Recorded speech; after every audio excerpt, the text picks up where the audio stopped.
नाज़रीन ईरान ये दावा कर रहा है कि हमने अमरीकी 500 फौजियों को गिरफ्तार कर लिया है।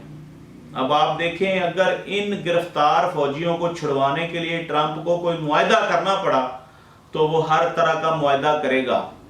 मैंने पिछले प्रोग्राम में कहा था कि ईरान फातिहा होगा इस जंग का और इसराइल और अमेरिका को शिकस्त होगी। ये बातें आहिस्ता आहिस्ता आपके सामने आती जाएंगी।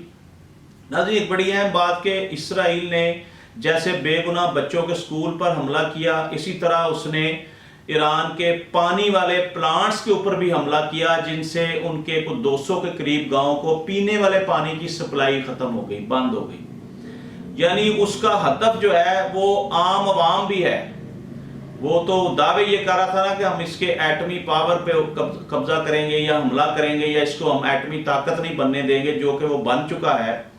लेकिन उसने इसके साथ साथ ऑयल रिफाइनरी के ऊपर भी हमला किया है, जिसमें कोई आप कह लें करोड़ों लीटर पेट्रोल डीजल मौजूद था।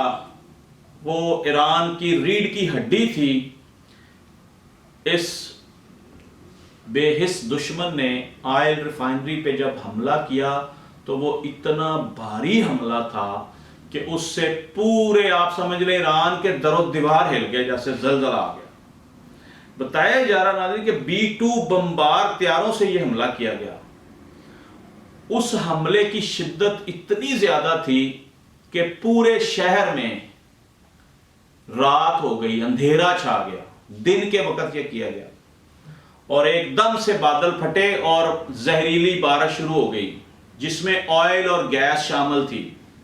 वो जहां जहां वो बारिश के कतरे पड़ रहे हैं, बारिश की वो पानी गिर रहा है, वो जगह स्याह होती जा रही है।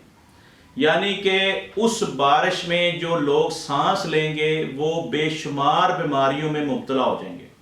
ये भी एक सोचे समझे मंसूबे के तहत किया गया कि कुछ लोग वैसे मर जाएंगे जंग की वजह से, कुछ बीमारियों में मुब्तला हो जाएंगे। इस तरह ईरान की आबादी जो है वो बहुत नीचे आ जाएगी।